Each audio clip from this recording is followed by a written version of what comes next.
Hi friends, welcome to my channel. ಇವತ್ತು ಒಂದು ಒಳ್ಳೆ ರೆಸಿಪಿ ಮಾಡಿ ತೋರಿಸ್ತಾ ಇದ್ದೀನಿ. ಇದನ್ನು ಎಲ್ಲರೂ ಇಷ್ಟಪಟ್ಟು ತಿಂತಾರೆ. ಏನು ಅಂದರೆ ಹುಣಸೆ ಗೊಜ್ಜಿನ ಅನ್ನ. ಇದನ್ನು ಜಾಸ್ತಿ ನಾನು ತೋಟಕ್ಕೆ ಹೋದಾಗ ಮಾಡ್ತೀನಿ. ಯಾಕೆಂದರೆ ಅಲ್ಲಿ ಕೆಲಸಕ್ಕೆ ಹುಡುಗರೆಲ್ಲ ಬರ್ತಾರಲ್ಲ, ಒಂದು 10 ಜನ 12 ಜನ ಆ ಥರ ಜಾಸ್ತಿ ಜನ ಬಂದಾಗ ಈ ಒಂದು ಅನ್ನ ಮಾಡ್ತೀನಿ. ಎಲ್ಲರಿಗೂ ತುಂಬ ಇಷ್ಟ ಆಗುತ್ತೆ ಇದು. ನಾನು ಬೇರೆ ಉಪ್ಪಿಟ್ಟು ಆ ಥರ ಏನೋ ಮಾಡ್ತೀನಿ, ಬೇಡ ಅಕ್ಕ ನೀನು ಹುಣಸೆ ಗೊಜ್ಜಿನ ಅನ್ನ ಮಾಡಕ್ಕ ತುಂಬ ಚೆನ್ನಾಗಿರುತ್ತೆ ಅಂತ ಹೇಳಿ ಅವರೇ ಮಾಡಿಸ್ಕೊತಾರೆ. ನಮ್ಮ ಮನೇಲಿ ಬ್ರೇಕ್ಫಾಸ್ಟ್ಗೆ ಅಂತ ಫ್ರೀಕ್ವೆಂಟಾಗಿ ಮಾಡ್ತಾ ಇರ್ತೀನಿ. ಎಲ್ಲರಿಗೂ ಇಷ್ಟ ಇದು. ಹುಣಸೆ ಹಣ್ಣು ಅಂದ್ರೇ ಟೇಸ್ಟು, ಅಂಥದ್ರಲ್ಲಿ ಅದ್ರಲ್ಲಿ ಮಾಡಿರೋ ಗೊಜ್ಜು ಅಂದರೆ ಇನ್ನೂ ಟೇಸ್ಟ್ ಅಲ್ವಾ. ಇದನ್ನು ಮಾಡೋಕ್ಕೆ ಇಂಗ್ರೀಡಿಯೆಂಟ್ಸ್ ಏನೇನು ಬೇಕು ನೋಡೋಣ ಬನ್ನಿ.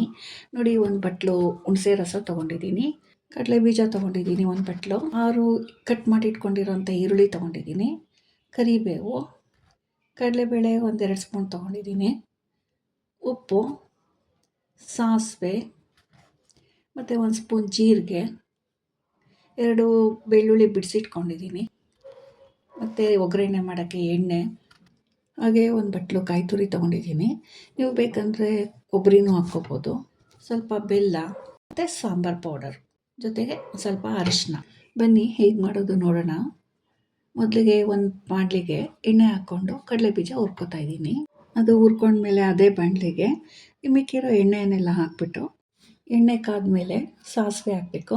ಸಾಸಿವೆ ಸಿಡಿದ್ಮೇಲೆ ಕಡಲೆಬೇಳೆಯನ್ನು ರೋಸ್ಟ್ ಮಾಡ್ಕೋಬೇಕು. ರೋಸ್ಟ್ ಆದಮೇಲೆ ಹಚ್ಕೊಂಡಿರೋವಂಥ ಈರುಳ್ಳಿ ಹಾಕ್ತಾಯಿದ್ದೀನಿ, ಜೊತೆಗೆ ಬೆಳ್ಳುಳ್ಳಿ, ಹಾಗೆ ಕರ್ಬೇವಿನ ಸೊಪ್ಪು, ಆಮೇಲೆ ತೊಗೊಂಡಿರೋವಂಥ ಜೀರಿಗೆ, ಇಷ್ಟು ಹಾಕಿ ಎಲ್ಲನೂ ಫ್ರೈ ಮಾಡ್ಕೋಬೇಕು.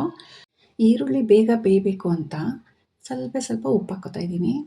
ಈ ಈರುಳ್ಳಿ ಒಗ್ಗರಣೆಯಲ್ಲಿ ಒಂದು 5 ನಿಮಿಷ ಬೇಯಬೇಕು. ಈಗ ನೋಡಿ ಬೆಂದಿದೆ. ಈಗ ತೊಗೊಂಡಿರೋವಂಥ ಹುಣಸೆ ರಸನ ಇದಕ್ಕೆ ಹಾಕ್ತಾಯಿದ್ದೀನಿ, ಜೊತೆಗೆ ಒಂದು ಅರ್ಧ ಸ್ಪೂನು ಅರಿಶಿನ ಹಾಕ್ತಾಯಿದ್ದೀನಿ, ಹಾಗೆ ಒಂದು ಸ್ವಲ್ಪ ಕುಟ್ಕೊಂಡಿರೋವಂಥ ಬೆಲ್ಲ ಹಾಕ್ತಾಯಿದ್ದೀನಿ. ಇದಕ್ಕೆ ಸಾಂಬಾರು ಪೌಡ್ರ್ ಹಾಕ್ಬೇಕೀಗ. 2 ಸ್ಪೂನ್ ಸಾಂಬಾರು ಪೌಡ್ರ್ ಹಾಕ್ತಾಯಿದ್ದೀನಿ ನಾನಿಲ್ಲಿ. ನಿಮ್ಗೆ ಜಾಸ್ತಿ ಖಾರ ಬೇಕು ಅಂದರೆ ಇನ್ನೊಂದು ಅರ್ಧ ಸ್ಪೂನ್ ಜಾಸ್ತಿ ಹಾಕ್ಕೋಬೋದು. ಹಾಗೆ ರುಚಿಗೆ ತಕ್ಕಷ್ಟು ಉಪ್ಪು ಎಲ್ಲ ಹಾಕಿ ಮಿಕ್ಸ್ ಮಾಡ್ಕೋಬೇಕು. ನಿಮ್ಗೇನಾದ್ರು ಹುಳಿ ಇನ್ನೂ ಸ್ವಲ್ಪ ಬೇಕು ಅಂದರೂ ಹಾಕ್ಕೋಬೋದು, ತೊಂದರೆ ಇಲ್ಲ. 1-2 ಸ್ಪೂನ್ ಬಿಳಿ ಎಳ್ಳನ್ನ ಹುರಿದ್ಬಿಟ್ಟು ಪುಡಿ ಮಾಡ್ಕೊಂಡಿದ್ದೀನಿ ನಾನು. ಇದನ್ನು ನಾನು ಇಂಗ್ರೀಡಿಯೆಂಟ್ಸಲ್ಲಿ ತೋರಿಸಿಲ್ಲ. ಈರುಳ್ಳಿ ಎಲ್ಲ ಬೆಂದು ಎಣ್ಣೆ ಹೇಗೆ ಬಿಟ್ಕೊಂಡಿದೆ ನೋಡಿ.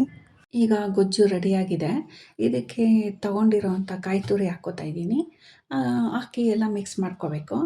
ನೀವು ಎಲ್ಲಾದರೂ ಪಿಕ್ನಿಕ್ ಆ ಥರ ಎಲ್ಲರೂ ಹೋದಾಗ ತಿಂಡಿ ಮಾಡ್ಕೊಂಡು ಹೋಗಬೇಕು ಅಂದರೆ ಇದನ್ನು ಮಾಡ್ಕೊಂಡು ಹೋಗಿ. ಅನ್ನದ ಜೊತೆಗೆ ಉಪ್ಪು, ಹುಳಿ, ಖಾರ ಎಲ್ಲ ಮಿಕ್ಸ್ ಆಗಿ ಕಡಲೆ ಬೀಜ, ಈರುಳ್ಳಿ ಮತ್ತು ಎಳ್ಳು ಎಲ್ಲ ತಿನ್ನಬೇಕಾದ್ರೆ ಬಾಯಿಗೆ ಸಿಗುತ್ತಲ್ಲ, ಆಹಾ ಪರಮಾನಂದ. ಪುಡಿ ಮಾಡ್ಕೊಂಡಿರೋಂಥ ಎಳ್ಳು ಹಾಕ್ತಾಯಿದ್ದೀನಿ. ಹಾಕಿರೋ ಎಲ್ಲ ಪದಾರ್ಥಗಳು ಹೊಂದ್ಕೊಳ್ಳೋ ಹಾಗೆ ಚೆನ್ನಾಗಿ ಮಿಕ್ಸ್ ಮಾಡಿ, ಉಪ್ಪೇನಾದ್ರು ಕಮ್ಮಿ ಇದೆಯಾ ಅಂತ ನೋಡಿ ಹಾಕ್ಕೋಬೇಕಾಗತ್ತೆ. ಇನ್ನು ಗೊಜ್ಜೇನು ಕುದಿಸೋ ಅವಶ್ಯಕತೆ ಇಲ್ಲ, ಇಳಿಸೋಣ. ಅನ್ನ ಮಾಡಿಟ್ಕೊಂಡಿದ್ದೆ, ಈಗ ಅದಕ್ಕೆ ಗೊಜ್ಜಾಕಿ ಕಲಿಸ್ತಾ ಇದ್ದೀನಿ. ಕಲಿಸ್ಬೇಕಾದ್ರೇ ಗಮ್ ಅಂತ ವಾಸನೆ ಬರುತ್ತೆ. ಗೊಜ್ಜು ಒಂದು ಸ್ವಲ್ಪ ಜಾಸ್ತಿನೇ ಹಾಕಿ ಕಲಿಸ್ಬೇಕು, ಏಕೆಂದರೆ ಉಪ್ಪು, ಹುಳಿ, ಖಾರ ಎಲ್ಲ ಹಿಡಿದ್ಮೇಲೆ ಆಮೇಲೆ ಕಮ್ಮಿ ಅನಿಸುತ್ತೆ. ಈಗ ನಾನು ಮಾಡ್ಕೊಂಡಿರೋ ಗೊಜ್ಜಲ್ಲಿ 1.5 ಪಾವು ಅಕ್ಕಿ ಅನ್ನ ಕಲಸಿ ಇನ್ನೊಂದು ಬೌಲ್ ಮಿಕ್ಕಿದೆ ಅಷ್ಟೇ. ಈಗ ಕರೆದಿರೋವಂಥ ಕಡಲೆ ಬೀಜ ಎಲ್ಲ ಹಾಕ್ಬಿಟ್ಟು ಕಲಸಿಟ್ಟಿದ್ದೆ. ಒಂದು 10 ನಿಮಿಷ ಆಯಿತು. ಈಗ ಸರ್ವಿಂಗ್ ಪ್ಲೇಟ್ಗೆ ಹಾಕ್ತಾಯಿದ್ದೀನಿ. ಈಗ ಟೇಸ್ಟ್ ಹೇಗಿದೆ ಅಂತ ನೋಡೋಣ ಬನ್ನಿ. ತುಂಬ ಚೆನ್ನಾಗಿದೆ, ನೀವು ಟ್ರೈ ಮಾಡಿ ನೋಡಿ. ನನಗೆ ಹೇಗಿತ್ತು ಅಂತ ಕಮೆಂಟ್ ಬಾಕ್ಸಲ್ಲಿ ತಿಳಿಸಿ.